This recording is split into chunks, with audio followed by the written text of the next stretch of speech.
Ang itatanong ko lang po, totoo ba, Brother Eli, na tatlo ang langit? Kasi ang alam ko, isa lang ang langit eh. Tatlo po, hindi nyo lang nakikita yung dalawa.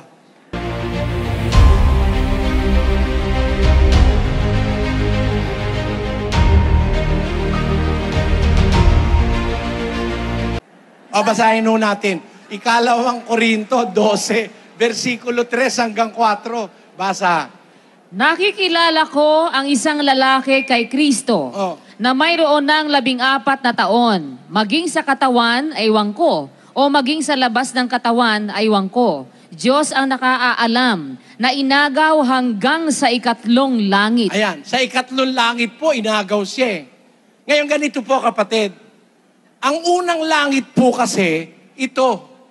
Yan po, yung nakapaligid na atmosphere sa atin, ang tawag dyan langit.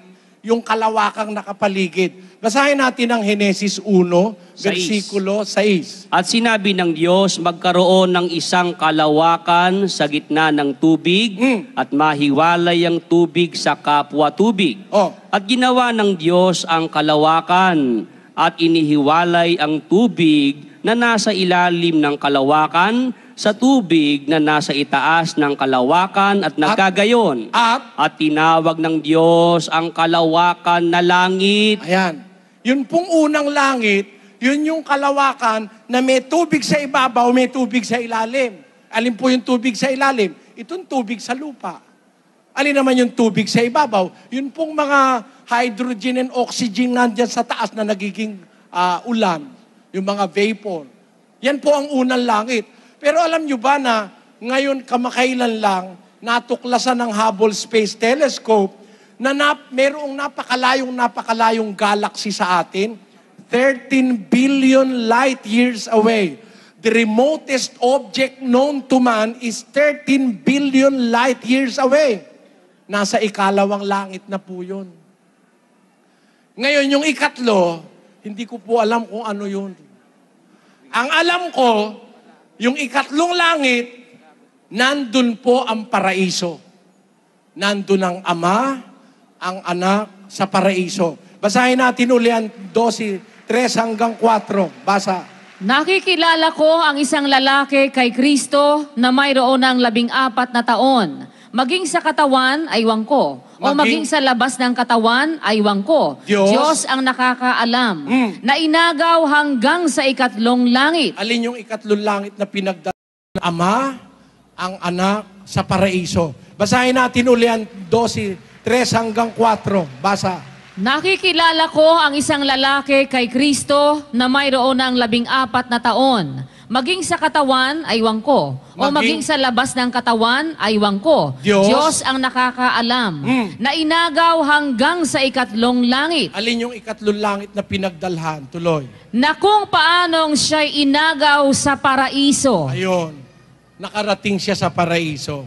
At nakarinig ng mga salitang di masayod na hindi nararapat salitain ng tao. Kaya yung pong ikatlong langit, nandun yung paraiso. Yung po yung sinabi ni Kristo na pagdadalhan niya dun sa magnanakaw. Sabi niya, kakasamahin kita sa paraiso. Nasa ikatlong langit po yun, kapatid. Tatlo po talaga yun sa Biblia. Maraming salamat po. Salamat po.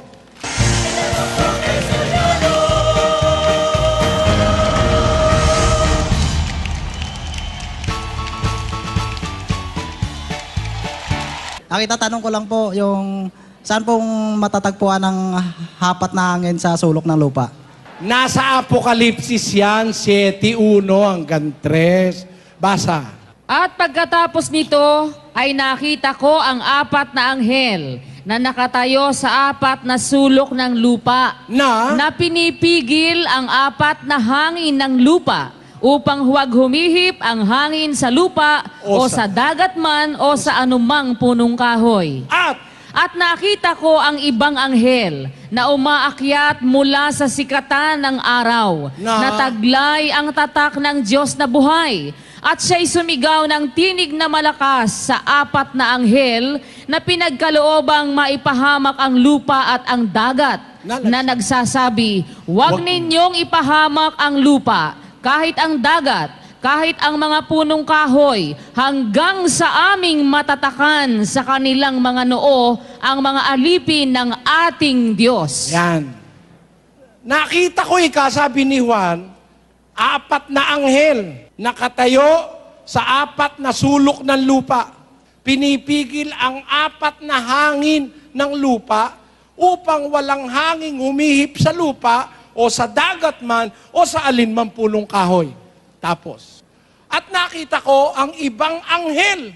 Bakit ibang anghel? Hindi naman iba dahil siya iba, mas malaki siya o mas makapangyarihan. Hindi. Kasi may nakita na siyang 4 na anghel doon sa umpisa. Nakatayo sa 4 na sulok ng lupa, pinipigil ang 4 na hangin ng lupa. Nakita ko ang ibang anghel. Bakit iba? Iba doon sa 4. Umaakyat sa sikatan ng araw, taglay ang tatak ng Diyos na buhay, na sumisigaw ng malakas na nakatayo dun sa 4 na pinagkaloobang maipahamak ang lupa at ang dagat, na nagsasabi, huwag ninyong ipahamak ang lupa, kahit ang dagat, kahit ang mga punong kahoy, hanggang sa aming matatakan sa kanilang mga noo, ang mga alipin ng ating Diyos. At, narinig niyo yun?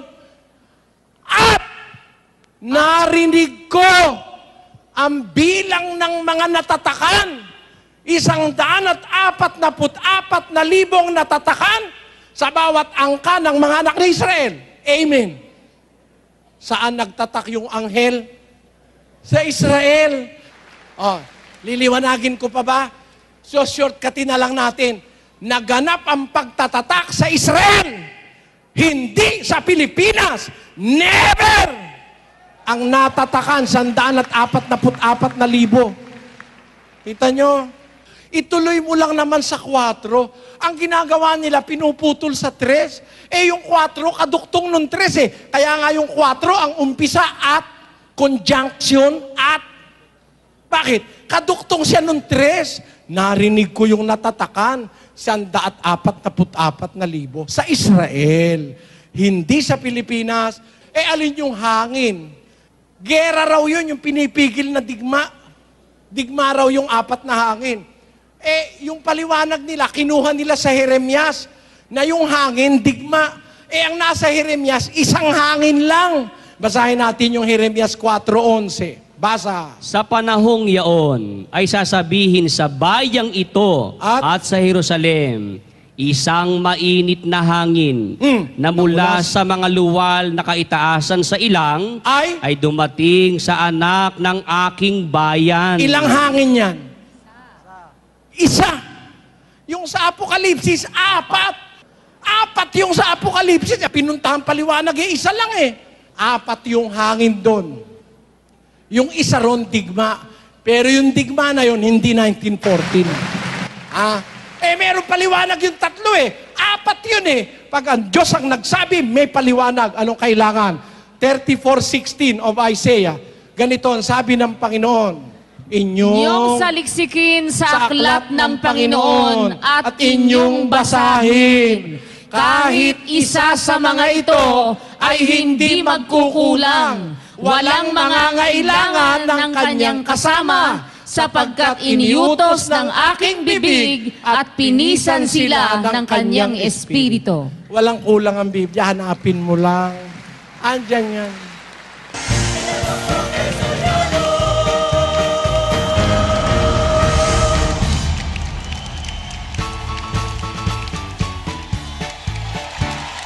Yes, I'd like to know if God can commit sin. If God can commit sin. Can commit sin? Oh.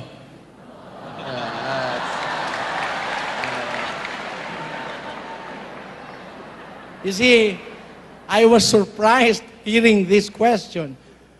Can God commit sin? You see, God kills. He killed. But He doesn't commit sin. Because, after all, what does sin means?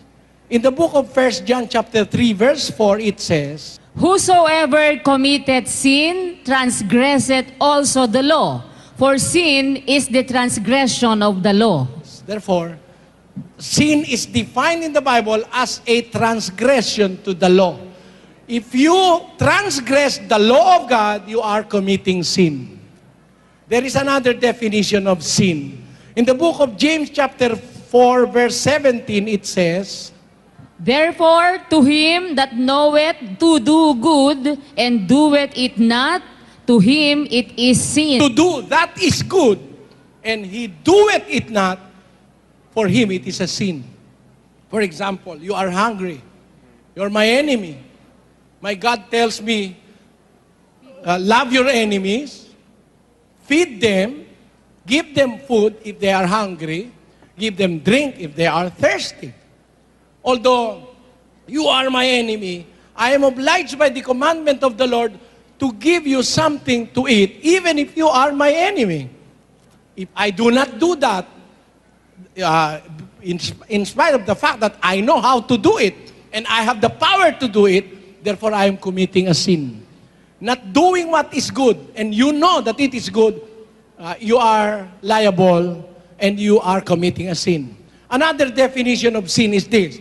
In the book of Romans chapter 14, verse 23, it says, And he that doubteth is damned if he eat, because he eateth not of faith. For whatsoever is not of faith is sin. Whatsoever is being done by human beings out of faith is a sin. Therefore, God advised us to pity the poor, help them in their needs. But you have to do it privately. You do not have to advertise the good that you are doing. That is God's way of doing what is good. Now, if you are doing good out of faith, if you are doing good things to your fellow men out of your faith in God, then you have to follow God's way of doing it. But if you do it the other way, it is the Satan's way, it is the hypocrite's way, although you are doing good, you are committing a sin because you are not doing it of faith. Whatsoever is not of faith is sin. So there are three available, in the whole Bible, there are three available definition of sin. One is transgression of the law. Second is doing not the thing that you know which is good. And third is doing things out of faith. Those are sins. Now, can God commit sin? It is impossible. Because even if He kills, He is not transgressing any law because He is the lawgiver. He cannot sin because He is the lawgiver. He cannot be liable or will not be held liable in doing things which is in accordance with His will. Maybe you will ask, why do you say that God kills and in spite of that He doesn't commit sin? Because whenever He kills a person, it is out of compassion and love. If you have arthritis and you have that 50 years or 70 years, God, a compassionable God, will put an end to your affliction. He will kill you. Does He commit sin? It was done out of compassion and mercy. So, that notion of people practicing euthanasia, they say euthanasia, mercy killing is not true. It's not biblical. Because if you are a human person, killing another person according to you out of your mercy, it's called mercy killing. Are you trying to impress that you are more merciful than God? God wants him to live some days more, some months more. Then you are going to kill him out of mercy. Do you want to imply that you are more merciful than God? God is the most merciful. Let him live. If God wants him to suffer, God wants to tell him something by that way, by letting him suffer for a while. After all, God will take his life in due time. Let us read 32-39 of the book of Deuteronomy. It says, See now that I, even I, am He, and there is no God with me. I kill and I make alive. I wound and I heal. Neither is here any that can deliver out. God kills. He make alive. He wound and He heals. And nobody can escape the power of His hands. So, God cannot commit sin. It is His right to take life because He is the giver of life. it is His right to wound you so that you will learn a lesson from your wound. And God is always merciful. I believe that when He kills a person, He's putting an end to your affliction. 57:1 of the book of Isaiah says, the righteous perisheth, and no man layeth it to heart, and merciful men are taken away, none considering that the righteous is taken away from the evil to come. See, sometimes this is God's intention of taking the life of a man. Sometimes He is taking that man away from another evil that is to come. So, He takes the life of a man out of compassion, so he cannot sin. He cannot sin. Is that right? Salamat. Salamat. Thank you.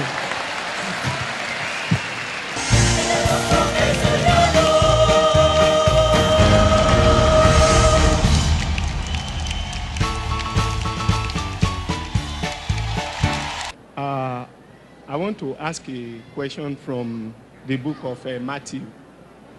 Matthew 11:12. The Bible says, from the day of John the Baptist until now, the kingdom of heaven suffer violence, and violence taketh it by force. Yes. The question I want to ask is it easy for people existing before John the Baptist to enter the kingdom of God? Let us read that. And Please. from the days of John the Baptist until now, the kingdom of heaven suffereth violence, and the violent take it by force. What is the question? The question is, does it mean that the kingdom of heaven before the time of John the Baptist did not suffer violence? Yes. You see, the kingdom of God is first used in the Gospels of our Lord Jesus Christ. It is the start of the preaching of the kingdom of God. And the time of John the Baptist is introductory to the preaching of the kingdom of God. You remember what he says? Repent. John the Baptist is crying in the wilderness, repent, be baptized, for the kingdom of heaven is nigh. See that? You remember that verse? Being preached by John the Baptist.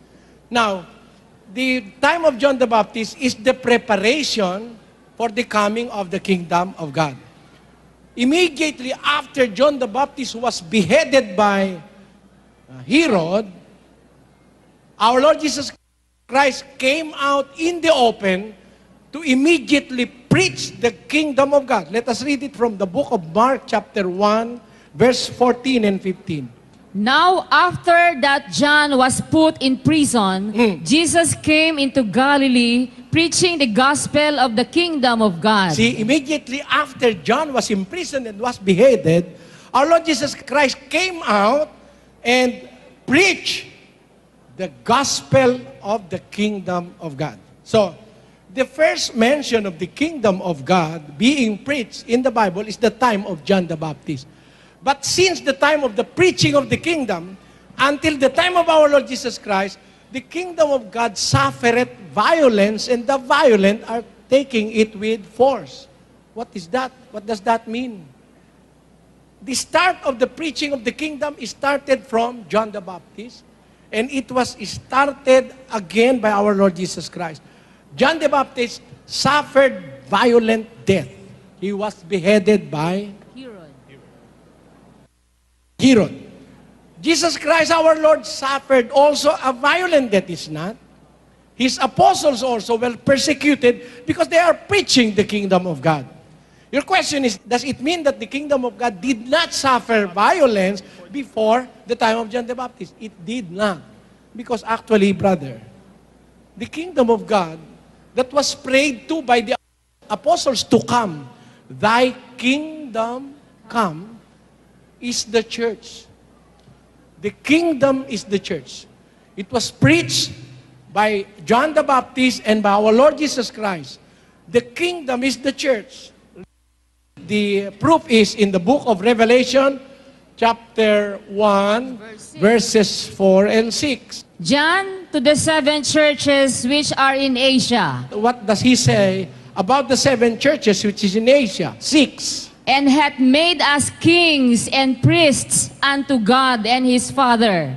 To him be glory and dominion forever and ever. According to John, speaking to the 7 churches in Asia, he hath made us kings and priests. According to that, unto God and his Father. So, in the kingdom there are kings and priests in the kingdom of God. Exactly, the kingdom is the church.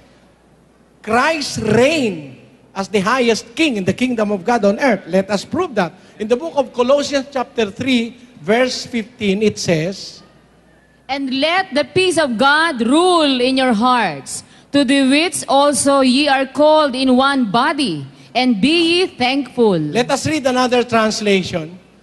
The American Standard Version tells us, And let the peace of Christ rule in your hearts, to the which also ye were called in one body. See, the body is the church. Agreed? In the church, let the peace of Christ reign in your heart. So, Jesus Christ is reigning as king in the body or in the church, which makes the church as the kingdom of God here on earth.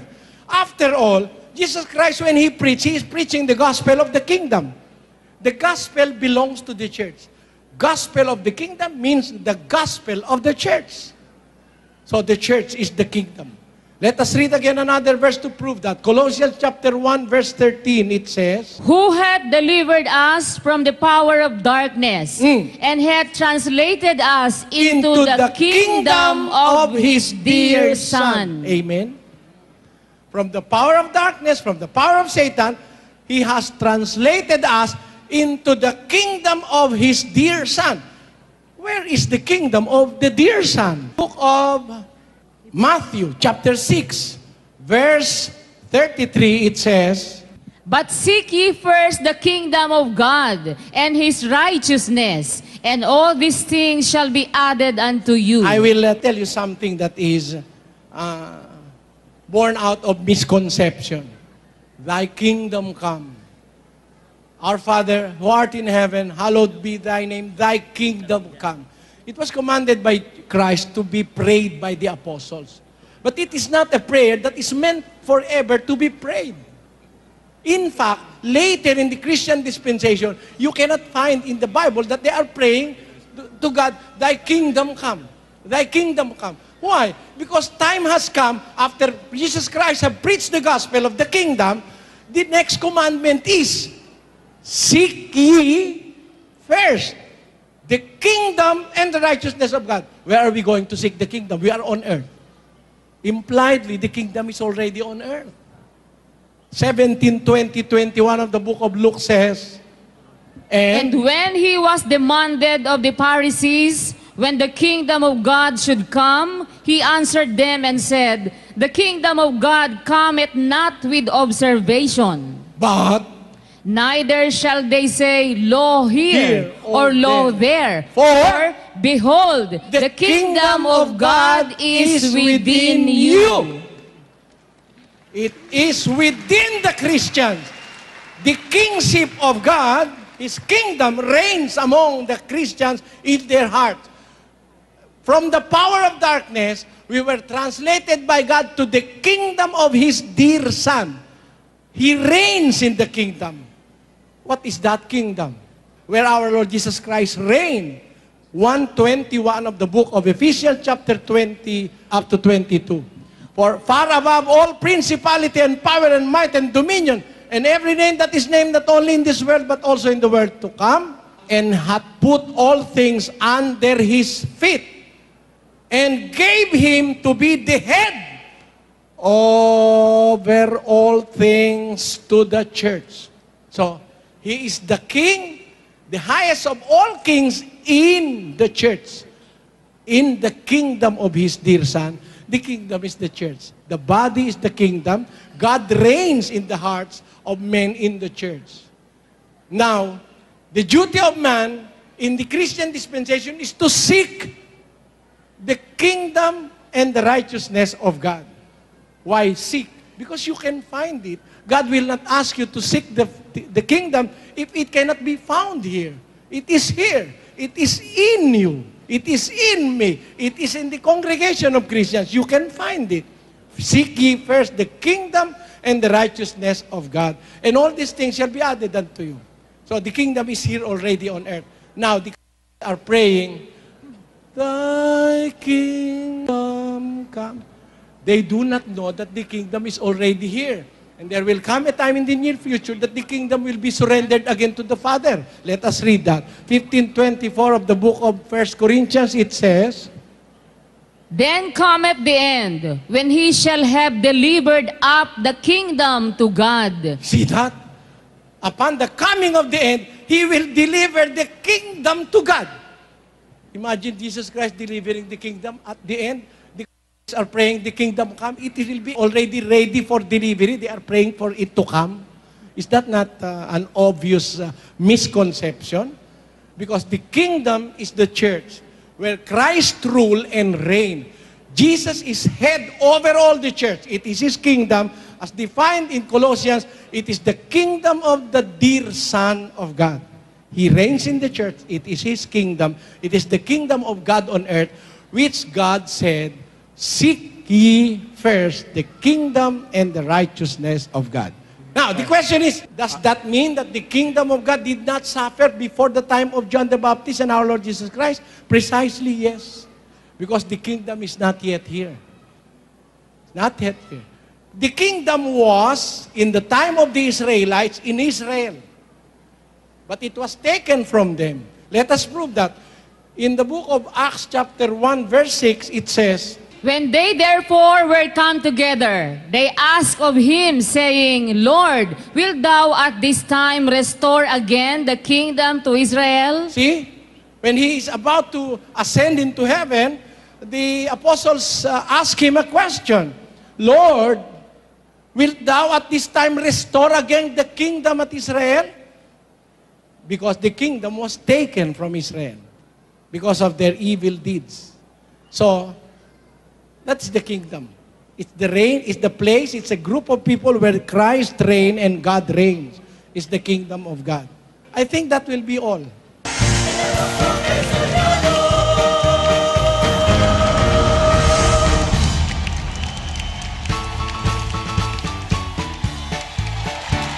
Doon po sa Mark chapter 4, verse 11 to 12, sino po ba yung mga tao na parang ayaw papagbaliking loob ng Diyos dahil baka patawarin sila? Di po ba gusto ng Diyos na ang lahat ng tao ay maligtas? Napakagandang tanong, napaka-intelihenteng tanong. Tama po yun eh. Gusto ng Diyos lahat ng tao maligtas, makaalam ng katotohanan. 2:4 po yun ang unang Timoteo. Basahin muna natin. Na siyang may ibig, na ang lahat ng mga tao'y mga ligtas at mga kaalam ng katotohanan. We must be guided by that principle. Kung ang Diyos ang tatanungin mo, gusto niya lahat ng tao maligtas eh. Ayaw niyang may mapahama kahit isa, di ba? Ngayon, ano naman yung sinasabi sa talatang ibinigay nila? 4:11 ng Marcos. Basa. At sinabi niya sa kanila, Sa inyo ay ipinagkaloob ang makaalam ng hiwaga ng kaharian ng Diyos. Datapwat sa kanilang nangasa labas, ang lahat ng mga bagay ay ginagawa sa pamamagitan ng mga talinhaga. Upang kung magsitingin sila ay mga kakita at huwag mamalas. At kung mga kinig sila ay mga karinig at huwag mga kaunawa. Baka sakaling sila ay mga balikloob at patawarin sila. Ayun. The fact na sila'y nasa labas, wala kasing patawad at wala kasing pagbabalik loob sa labas eh. Labas ng ano yun? Yun ang labas ng unawa, kapatid. Basahin natin ang 21:16. Ang tao na gumagala sa labas ng daan ng kaunawaan ay magpapahinga sa kapisanan ng patay. Meron labas ng kaunawaan eh. Kaya sa inyo'y pinagkakaloob ang makaalam, yung pagkaunawa, yung awareness. Sa inyo pinagkakaloob, makaalam ng hiwaga ng kaharian ng Diyos. Doon sa labas na walang unawa, kung tumingin nakakakita pero hindi namamalas. Kung makinig nakakarinig, hindi nakakaunawa. baka sakaling magbalik loob sila at patawarin. Hindi patatawarin din pag umunawa. Gusto nga ng Diyos lahat ng tao maligtas. Hindi patatawarin din. Kailangan lang magbalik loob at umunawa. Pero samantalang hindi nagbabalik loob, hindi umuunawa, hindi sila maliligtas. Hindi sila magiging dapat. Pero may chance, di ba? Baka sakaling magbalik loob at sila'y patawarin. Ang tinutukoy na labas, yung labas ng kaunawaan, kapatid. Okay na? Salamat po. Salamat.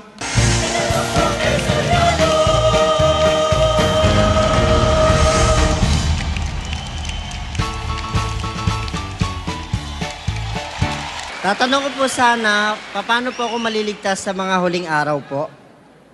Wala namang kaligtasang ibang pinakikita ang Biblia, kundi yung pananampalataya kay Kristo.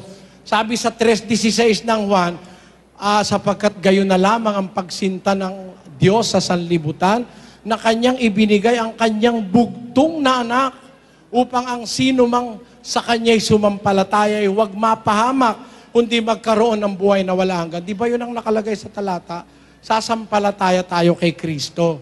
Pero paano natin siya sasampalatayanan? It is the question. It is the big question mark. Paano natin siya sasampalatayanan para tayo kanyang iligtas?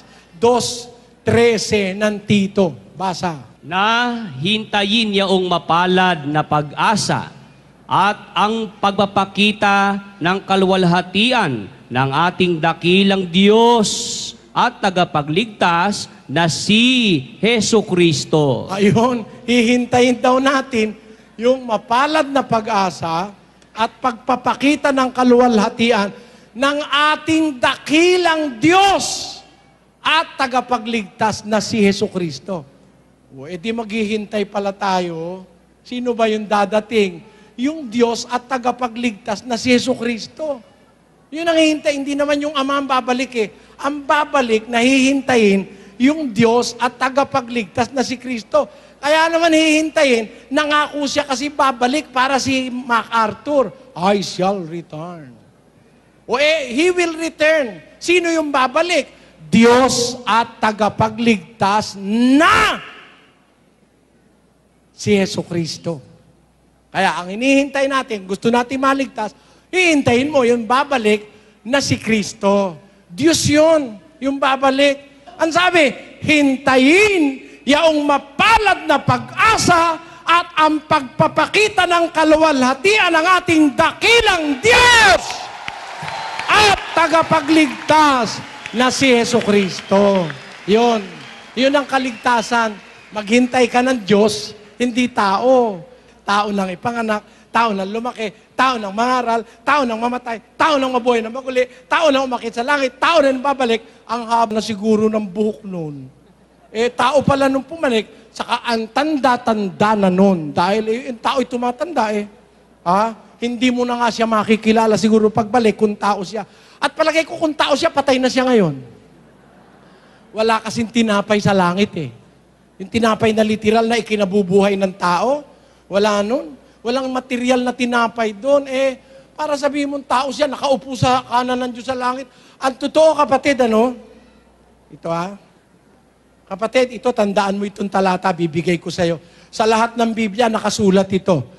2 Timoteo 6:16. Na siya lamang ang walang kamatayan, na nananahan sa liwanag na di malapitan, na di nakita ng sino mang tao o makikita man. Yung palang Ama sa langit, hindi nakita yun ng sino man tao o makikita man. Kung si Kristo'y tao, lumalabas hanggang ngayon, hindi niya pa nakikita yung Ama. Ulitin mo yung salata, ulitin mo.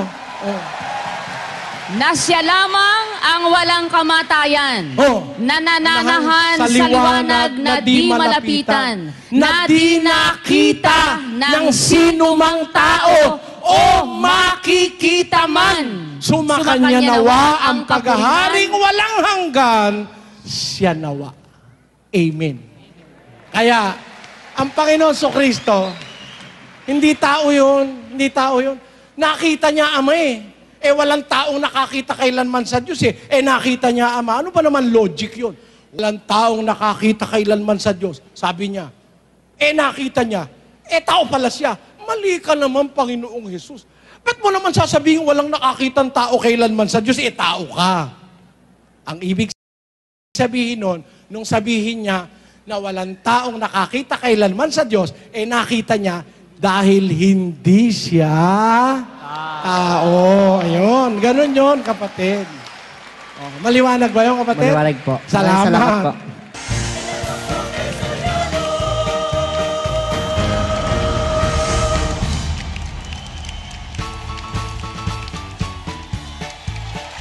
Brother Eli, ang tanong ko po ay ganito. Kung lolobin po ng Diyos na ako ay maanib, ano po ba ang karapat-dapat kong gawin upang makapanatili po akong tapat na lingkod ng Diyos? Maganda po ang tanong nyo, isang tanong ng nagpaplano na determinadong makatapos. Alam nyo, yan ang pinakamaganda sa mga tanong na inaantay ko sa mga tao. Sa ating pagtanggap sa paaral ng Diyos, ano dapat nating gawin? Yan po ay diwa ng Biblia kasi sinasabi dun sa 14:28 ng Lucas. Sapagkat alin sa inyo ang kung ibig magtayo ng isang muog ay hindi muna uupo at tatayahin ang halagang magugugol kung mayroong maipagtatapos. Sa makatwid, diwa ng Diyos po yun, kapatid. Yung makatapos, ayaw kasi po ng Diyos na yung isang pinasimulang gawain ay hindi tatapusin. So napakaganda ng tanong nyo, and I appreciate it, na paano kayo makakatapos, paano kayo makakapanatiling tapat sa paglilingkod nyo sa Diyos. Iisa lang naman po ang paraan, kapatid. Para tayo makatapos, makapanatiling tapat, may hinihingi po ang kasulatan. Babasahin natin sa 2 Timoteo 4:6 hanggang 8. Ganito po ang sinasabi ng kasulatan. Pakinggan nyo. Sapagkat ako'y iniaalay na at ang panahon ng aking pagpanaw ay dumating na. Ito po'y sinabi ni Pablo nung mamamatay na siya. Apostol po siya ni Kristo. Nung mamamatay siya, sabi niya, ako'y iniaalay na. Ang panahon ng pagpanaw ko dumating na. Anong ginawa niya? Nakipagbaka ako ng mabuting pakikipagbaka. Natapos ko na ang aking takbo. Iningatan ko ang pananampalataya. Nakita nyo ang sinabi ni Pablo? Nakipagbaka ako ng mabuting pakikipagbaka. Natapos ko na ang aking takbo. Iningatan ko ang pananampalataya. Yun po ang mahalaga, kapatid. Yung maingatan yung pananampalataya. Sabi nga sa English, kung babasahin po natin yan, I have fought a good fight. I have finished my course. I have kept the faith. I have fought a good fight. I have finished my course. I have kept the faith. So ang pinakamahalaga po, kapatid, para matapos mo, maingatan mo pananampalataya. To keep your faith. Paano po ba ang pag-iingat ng pananampalataya, kapatid?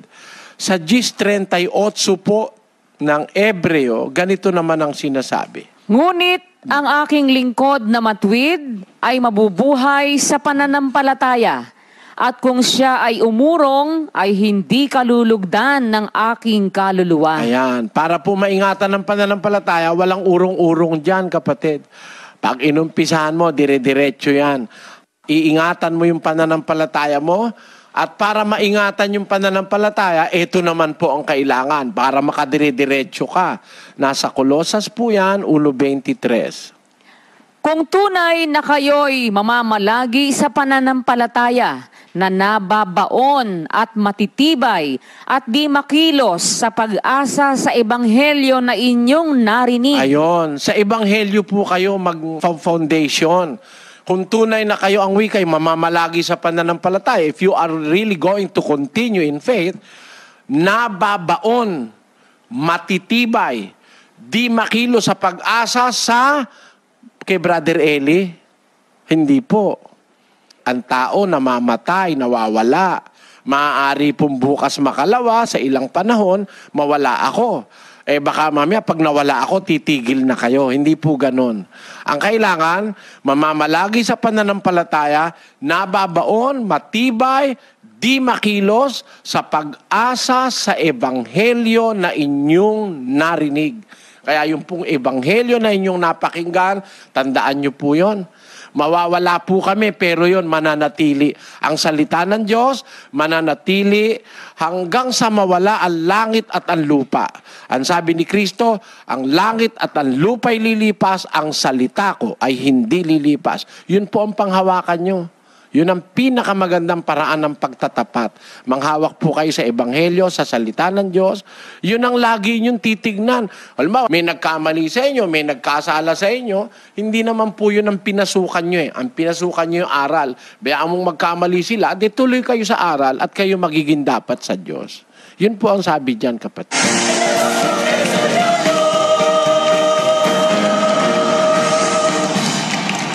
Opo, kapatid na Eli, at ready na po ang Doha Qatar. Go ahead, Doha Qatar, please. Opo, kapatid na Daniel at kapatid na Eli. Ang magtatanong po rito ay si Mr. Jaime Leonero, isang Katoliko po siya. Ay tatanong ko lang po tungkol po sa, kasi ako po ay galing sa mga napakaraming bisyo. Ano po ba ang paraan para matanggal ko po yung mga bisyo ko? Kasi halos lahat yan sa akin na eh. Alam mo kapatid, ang paraan iisa lang para ang lahat ng kasamaan sa buhay ng tao maalis. Kasama na ang bisyo, kasama na yung... Kasi kung minsan sabihin nila yung pambababae, bisyo raw yun. Hindi. Iba yun sa bisyo. Pero mayroong paraan ng Diyos para maalis lahat ng bisyo, pati pambababae, pati pagdanakaw, pati lahat ng masamang ginagawa ng tao. Iisa lang ang paraan ng Diyos. Basahin natin ang 10:23 ng Jeremias. O Panginoon, palastas ko na ang lakad ng tao ay hindi sa kaniyang sarili. Hindi para sa taong lumalakad ang magtuwid ng kaniyang mga hakbang. Pinakikita muna sa'yo na ang imposibilidad o ang impossibility, no? Imposibleng ang tao'y maituwid niya ang kanyang hakbang. Kasi ang tao ay parang isang behikulo, parang sasakyan na ang kanyang takbo nagpungkonforme sa nagmamaneho sa kanya. The human being, as we are, is motivated and driven by forces that occupies our heart or our inner being. Kung sino yung nakakaukupa sa ating kalooban, sa ating isip, yun ang magmamaneho sa atin. Kaya hindi pwede na ikaw mag-isa, maituwid mo para bang isang sasakyan na hindi po pwedeng siyang mag-isa lang na ituwid niya yung kanyang lakad o yung kanyang takbo. Maaring sabihin ng pilosopo, ngayon merong mga sasakyan na wala ng tao wala nagmamaneho. Kahit wala pa rin yung tao na nagmamaneho, meron pa rin computer na kumukontrol doon. Yun ang dapat nating makita. Ganun ang tao, hindi maitutuwid ng tao ang kanyang hakbang, siyang mag-isa lang. 16:9 ng Kawikaan. Ang puso ng tao ay kumakatha ng kaniyang lakad, ngunit ang Panginoon ang nagtutuwid ng kaniyang mga hakbang. Ang tanging makakapagtuwid sa atin para maalis lahat ng kasamaan, ang Panginoon. Paano tayo maitutuwid ng Panginoon? 4:7 ng Santiago. Pasakop nga kayo sa Diyos, datapwat magsisalangsang kayo sa diablo, at tatakas siya sa inyo. 8. Magsilapit kayo sa Diyos, at siya'y lalapit sa inyo. Magaglinis kayo ng inyong mga kamay, kayong mga makasalanan, at dalisayin ninyo ang inyong mga puso, kayong mga may dalawang akala. Yon. Maliwanag kapatid, Pasakop kayo sa Diyos, ang sabi ng salita ng Diyos. At magsisalangsang kayo sa diablo, tatakas siya sa inyo. Lalayasan ka ng demonyo, kasi yung demonyo nagpapagawa ng masama sa tao parang isang sasakyang magpapamaneho ka sa Diyos. Pasakop ka sa Diyos. Labanan mo ang demonyo. Tatakas siya sa iyo. Pagkasama mo ang Diyos sa buhay, hindi ka nakaya ni Satanas. Pagka hindi ka nasasakop ng Diyos, mamanehohin ka ni Satanas. Dadaling ka sa sugalan, sa drug session, dadaling ka sa mga kung ano-anong kasamaan sa buhay. Pero pag nasakop ka ng Diyos, ang sabi sa Biblia sa 4:8 ay magsilapit kayo sa Diyos at siya'y lalapit sa inyo. Mangaglinis kayo ng inyong mga kamay, kayong mga makasalanan. Dalisain ninyo ang inyong mga puso, kayong mga may dalawang akala. Kaya ang paraan lang, kapatid, pasakop sa Diyos. Pasakop ka sa Diyos. Matuto tayong lumapit sa Diyos. Ang tao maraming nilalapitan Ang tao maraming nilalapitan sa mundo. Nilalapitan ng kaibigan, nilalapitan ng nililigawan, nilalapitan ang propesyon, pinag-uukulan ng pansin ang trabaho. Pero kung minsan nakakalimutan yung to spend some quality time para sa Diyos. Bigyan natin ng panahon ng Diyos sa ating buhay. Para bigyan din tayo ng panahon ng Diyos sa mga panahon ng ating pangangailangan. Mag-ukol tayo ng panahon, mga kababayan. Naanyayahan namin kayo, 1 oras at kalahati, 2 oras, di naman napakahaba niyan, para mag-aral ng mga salita ng Kristo at mapailalim tayo, mapasakop tayo sa batas ng Diyos at matuto tayo ng dapat nating gawin sa buhay. Ang atin pong pagkakasala, pagkakamali, ay nabubuhay tayo kasi sa paraan natin Ang kuminsan ng isang anak nabubuhay sa paraan niya, hindi man siya marunong sumunod sa magulang. Minsan ng isang magulang, yung anak niya, pinalalaki niya sa kanyang kaparaanan, hindi sa kaparaanan ng Biblia, hindi sa kaparaanan ng Diyos. Yung pong pag-aaral ng doktrina na tinatawag naming mass indoctrination, kasi sabay-sabay po yan sa lahat ng dako. Yan po ay pagtuturo sa tao na kung ano ba yung mga kautusan ni Kristo. Gaya nung nasa 28:20 ng Mateo, kapatid na Daniel. Naituro ninyo sa kanila na kanilang ganapin ang lahat ng mga bagay na iniuutos ko sa inyo. At narito, ako'y sumasa inyong palagi hanggang sa katapusan ng mga panahon. Ang maraming relihiyon po ngayon, ang itinuturo yung kapritsyo ng pastor. Yung gustong ituro ng pastor. Ang Kristo po, ang gusto niya, ituro lahat ng kanyang utos. Ituro nyo sa kanilang ganapin lahat ng iniuutos ko sa inyo. Kita nyo ang mga relihiyon ngayon, ang pinagtuturo. Ang tagal na nilang nagtuturo, hindi tinuturo yung utos ni Kristo Halimbawa, ang utos ni Kristo. 2:9 ng unang Timoteo.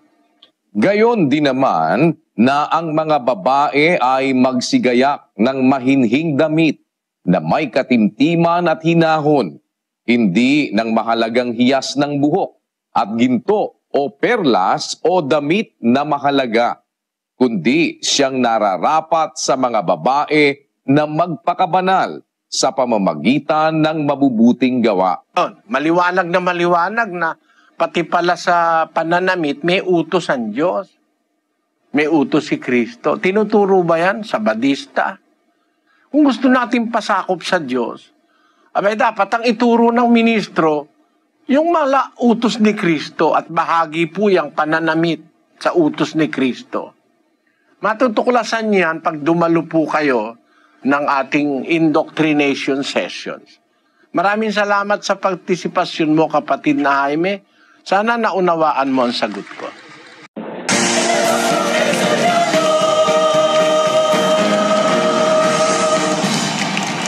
Ang tanong ko po kasi paano ko po ba may papaniwala ang iba na may Biblia?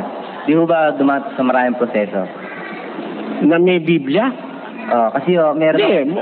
Hindi mo na kailangan paniwalaing may Biblia. Pakita mo lang, Biblia, Hindi kasi kinakatwira kasi nila gawa raw ng tao. Oo, gawa ng tao. Huwag ka rin maniniwala dyan sa upuan mo. Gawa ng tao yan, huwag ka uupo riyan. Balibag mo na yung mic mo eh. Gawa ng tao yan. Ba't mo ginagamit? O, di ba? Madali naman sagutin yun eh. Ba't gawa raw ng tao? Ba't kagawa lang ng tao yung naniniwala ka? Bakit? Yung bang kinakain mo? Yung dinadamit mo? Yung mampinggan na kinakainan mo? Sino gumawa? Ang tao rin gumawa nun eh. Tanong, ba't nga tao gumawa? Kasi kung ipapagawa ng Diyos yung Biblia sa manok, hindi mo maintindihan. Di ba? Meron eh. Ang pangit sumulat. Yan naman, pangit-pangit naman kasulat mo, sulat manok. O, tell mo, hindi mo pala maintindihan yung sulat ng manok. Ipagawa ba ng Diyos yan sa anghel, maintindihan mo? Hindi. Ang Biblia para sa tao. Kaya tao ang pinagawa ng Diyos para maintindihan ng tao ang Biblia. Yan ang dapat na maintindihan doon. Hindi ko mo ginawa ng tao, hindi ka naman niniwala. Ngayon, may gawa ang tao na hindi dapat paniwalaan. Aling gawa? Yung gawang wala sa katwiran ng Diyos. Di ba? Yun ang hindi mo dapat. Yung kasinungalingan, yung pandaraya, yun ang wag mong paniwalaan. Pero ang Biblia, isinulat ng tao, inimprenta ng tao. Sabi ng Biblia, igalang mo yung ama't ina. Magsitalima kayo sa inyong magulang sa Panginoon. Tama ba o hindi? Tama yung kahit konsyensya mo na lang ang sundin mo eh. Tama yung sabi ng Diyos na igalang mo tatay mo't nanay mo eh. Biro mo tatay mo't nanay mo, nagpalaki sa'yo, nung maliit ka, bantay ng bantay sa'yo, nagpupuyat. Tapos paglaki mo, dadabog-dabugan mo, tarantado ka. Dapat igalang mo yung magulang mo. Sabi nga ng pasyon, kahit natadtarin mo ang laman at ang iyong buto, 10 ng iyong tanang balahibo, hindi sapat ibayad sa utang sa magulang mo. Tamo? Kaya ang magulang, pinagkakautangan mo ng loob. Dapat mo bang paniwalaan o hindi? Dapat. Sabi ng Biblia, huwag kang papatay. Tama ba o hindi? Huwag kang magnanakaw. Isinulat nga ng tao, pero mali ba yun? Parang ganito. Sabi nung bata, sabi nung kapatid mong bata, Kuya, pag hindi ka kumain, 1 taon, mamamatay ka. Kung mo ba bata ang nagsabi, hindi mo papaniwalaan? Ganito lang yon. Yung piso, totoong piso, padala mo sa bata. Magkano yon? Magkano? Piso. Padala mo sa abogado. Magkano yon? Piso pa rin. Padala mo sa luko-luko. Magkano yon? Piso pa rin. Piso pa rin. Di nababago yung piso. Kahit sino may dala. Ang tao lang ang tanga. Hindi marunong umunawa. Ganito. Si Imelda Marcos, pag suotin mo ng puwit ng baso, tanong mo sa tao, ano yung suot ni Imelda? Ay, brilyante yan. Yung brilyante, pasuot mo sa pulubi. Ay, puwit ng baso yan. Kasi tanga ka eh. Hinahatulan mo yung estado ng tao. Huwag kang maghumatol sa estado ng tao. Kahit bata ang nagsasalita, pag totoo sinasabi, paniwalaan mo. Di ba? Kahit bata. Ang totoo, sa husgado, mas pinaniniwalaan pa ang bata kaysa sa matanda. Di ba? Pag ang bata nagtestimony sa husgado, mas naniniwala ang hukom eh. Bakit? Kasi most probably, ang bata nagsasabi ng totoo. Yun ang logic doon. Ano ibig sabihin? Hindi ko mo tao, hindi mo na paniniwalaan. Lalo na kung ang sinasabi ng tao ay galing sa Diyos, taga-sulat lang naman siya. Ang Diyos naman na nagdidikta. Ba't di ka maniniwala? Di ba? Yung sinasabi mo, harap mo sa akin, paniniwalain natin. Meron kasi akong nakausap sa PGH nung araw, isang doktor. Hindi raw siya naniniwala sa Biblia. Para akong na-intriga, Dok, alin ka ako sa Biblia, hindi niyo pinaniniwalaan? Basta ikaw ang Biblia, ako naniniwala dyan. Gawa ng tao yan. Ganun ba? Dok, pwede ba babasahin ko lang sandali ang Biblia? Sabihin niyo sa akin kung naniniwala kayo o hindi. Sabi ko, binasa ko, huwag kang sisiping sa babae sa panahon ng kanyang karumihan, sa kanyang karumalan. Dito, Dok, sabi ng Diyos, di raw maganda yung babae, sisipingan mo pag may regla. Yan, naniniwala ako dyan. Talagang tama yan. Hindi niya pwedeng di paniwalaan, doktor siya. Pag hindi, sasampalin ko siya. Di ba? Isasampal ko sa kanya yung katwirang nasa Biblia. Di naniniwala siya ron. Dok, ito pa, babasa pa ako isa rito. Sabi ng Diyos, pag ikaw ay nakahawak ng bangkay ng isang hayop na karumal-dumal o ng isang taong namatay, maliligo ka at maghuhugas ka ng kamay. Tama ba yun, Dok? Hindi siya pwedeng tumutol eh. Kasi siya, buhay pa hinahawakan niya pagkatapos na isang pasyente, hugas. Pagkatapos na hipuin isang pasyente, hugas. Hindi pa patay yun, buhay pa yun. Hugas na siyang hugas. Sa Biblia, pag patay, hugas ka. Naliligo ka pa. Tama ho ba yun, Dok? Medically and scientifically, tama yun. Yan. Tama yan. Naniniwala ako dyan. Lahat nung may kinalaman sa doktor, pinagbabasa ko. Mamayang konti, nakakaisang oras na kami. Sabi mo, Dok, di ka naniniwala sa Biblia. Alin ang hindi mo pinapaniwalaan sa Biblia? Hindi siya makasagot eh. Natulala siya. Lahat ng basahin ko, naniniwala siya. Pag magkakain ka, maghugas kang kamay. Pag tatay ka, tabunan mo ng lupa. Nasa Biblia tututulan niya ba yung doktor siya? Sabihin ba niya, hindi, pagkatay mo, iwan mo na lang yan, pabayaan mo kainin ng aso. Ganun ba?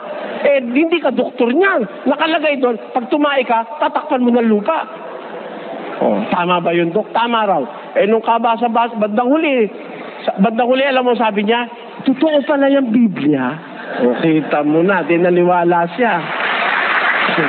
Kaya lang mo sinasabi, yung iba pangas yan naman ang Biblia, kulang yan Meron akong nakausap nung araw, pare. Yan naman ang Biblia, kulang yan Padre. Sabi ko, okay. Alin ho ang kulang sa Biblia? Kasi pag sinabi niyong kulang, dapat alam niyo yung buo. Tama po ako, hindi. Halimbawa, tinawag mo yung mga anak. Halika kayo lahat, mga anak! Dumating, 8. Ba't kulang? Sabi nung nanay, ba't kulang? Kasi alam niya, siya mga anak niya Kaya mo muna sabi kulang, alam mo yung buo. Tama o hindi? Sabi nung pare, kulang daw Biblia. Ano kulang, Padre? Siyensya, nasa Biblia. Psikolohiya, nasa Biblia. Aritmetika, nasa Biblia. Lahat ng maiisip mo nasa Biblia. Gusto mo, patunayan ko sa'yo. Mag-isip ka ng kahit anong bagay, babasahin ko sa Biblia. Yung hindi mo nga naiisip, pwede ko pa rin basahin sa Biblia. Ano ang kulang sa Biblia? Bakit mo sasabihin kulang ang Biblia? Para mo masabing kulang ang Biblia, alam mo ang buo. Sino naman nakakaalam ng buo kundi ang Diyos? Wala naman iba nakakaalam ng buo kundi ang Diyos Ako man, marami kong hindi alam di ba?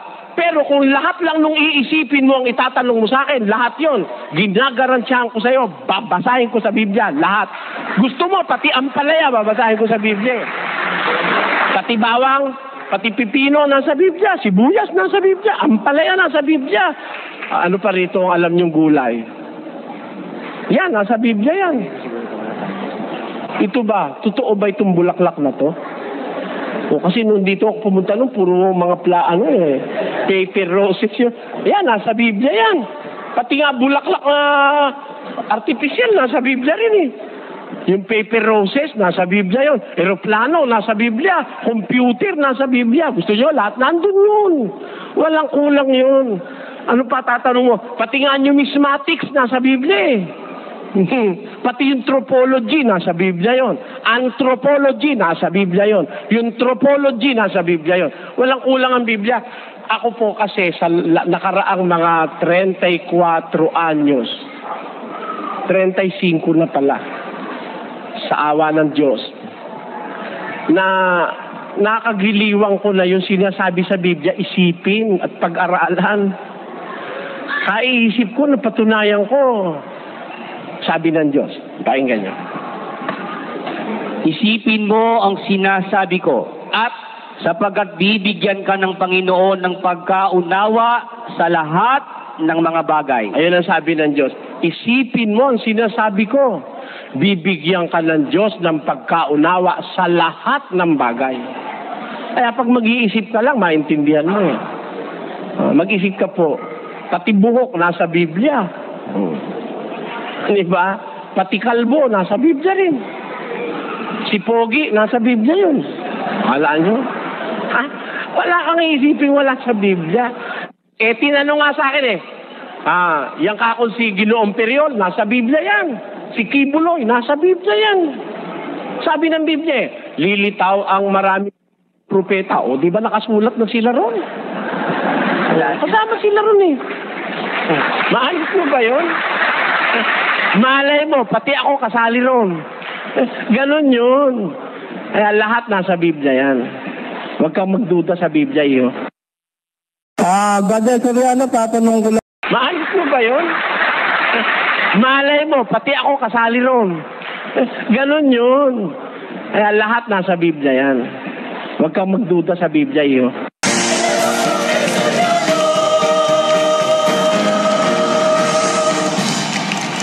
Brother Soriano, tatanong ko lang kung tama yung ginagawa ko. Kasi bali, mula noon nagbasa ako ng Biblia, may nabasa ako sa Biblia na bawal daw kumain ng dugo. Saka yung inaalay sa mga Diyos-Diyosan po. Sige. Bali, tama ho ba yung ginagawa kong gano'n? Kasi yung mga kasama... Alin ang ginagawa mo? May nabasa kang bawal kumain ng dugo. Bali, hindi na po ako kumakain ng dugo ngayon. Oo, ba't naman may tatanong kung tama? Ikaw pala mismo Kasi po, bali, pinagtatalunan po namin sa bahay na hindi daw bawal kumain ng dugo. Alam mo kasi sa Katoliko, walang bawal kainin, di ba? Bali, Katoliko na po. Kahit nga bulati, pwedeng kainin sa Katoliko, di ba? Kahit aso na nasa gasaan, di ba? Kahit na ibon na binigti, pwede. Manok na namatay sa sarili, pwede. Pero kung susunod ka sa Biblia, yung mga hayop na namatay sa sarili, ayaw ipakain ng Diyos yun eh. Pakinggan mo. Huwag kayong kakain ng anumang bagay na namatay sa sarili. Kung Biblia pag-uusapan, bawal yun. Pero sa Katoliko, kahit ano makakain mo eh. Di ba? Kaya nakatiin ka naman ng worm burger. Worm burger. Yung bulati, ginawang burger. Walang bawal. Sa Sabadista, bawal yun. Yung daga, bawal sa Sabadista yun. Sa Katoliko, kinakain ng daga, di ba?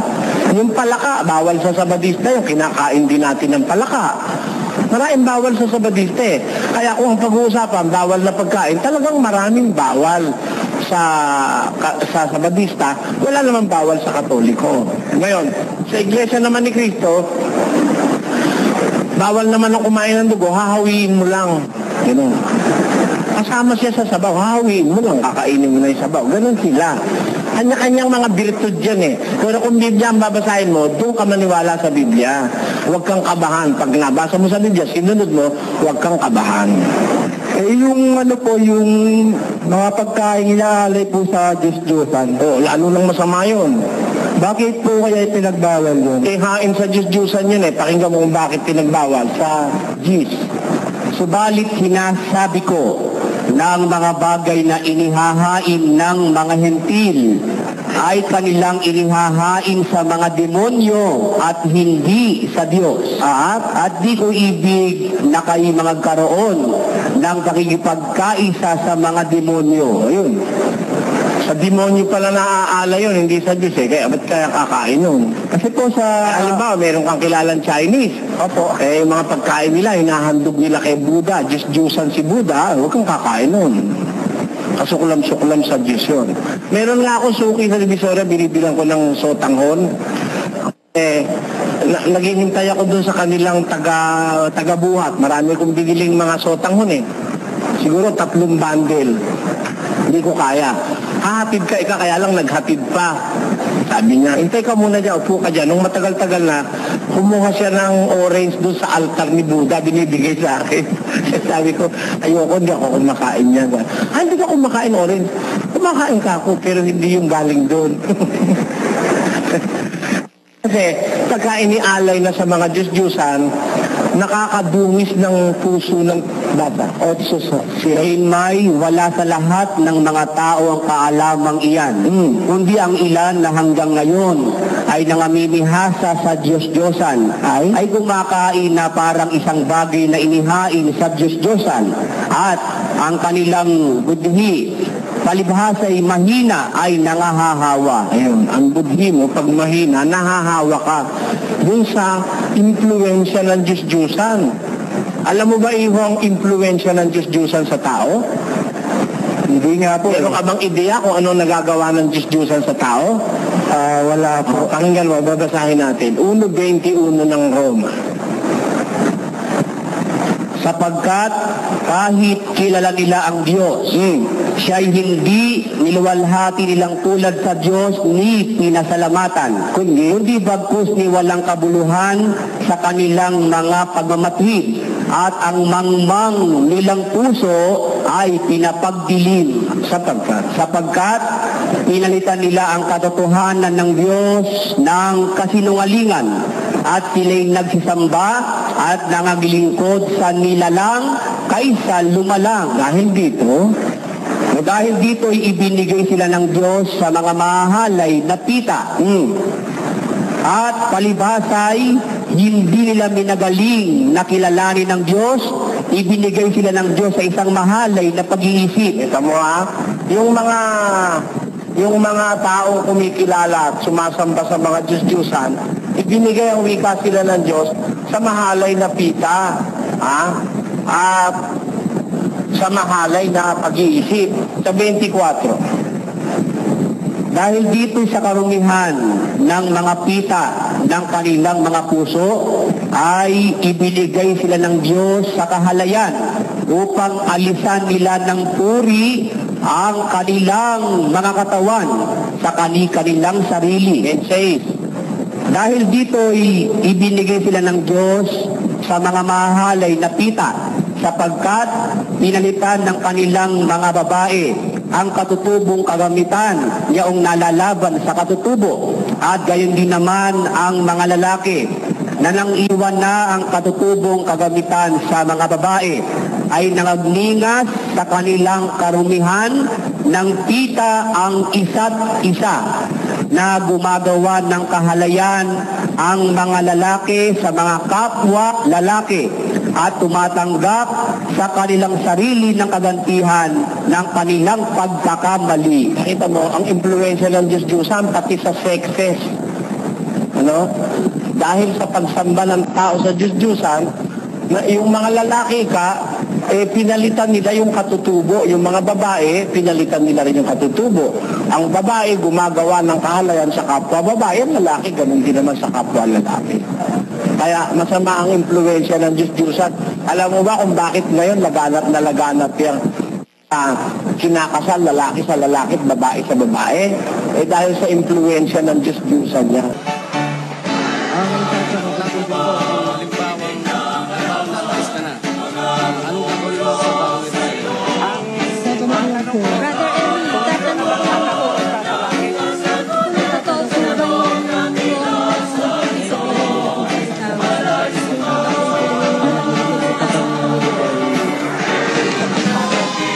Mag-isip po kayo ng lahat ng tanong na may kinalaman sa kaligtasan, papasahin ko sa inyo ang sagot sa Biblia.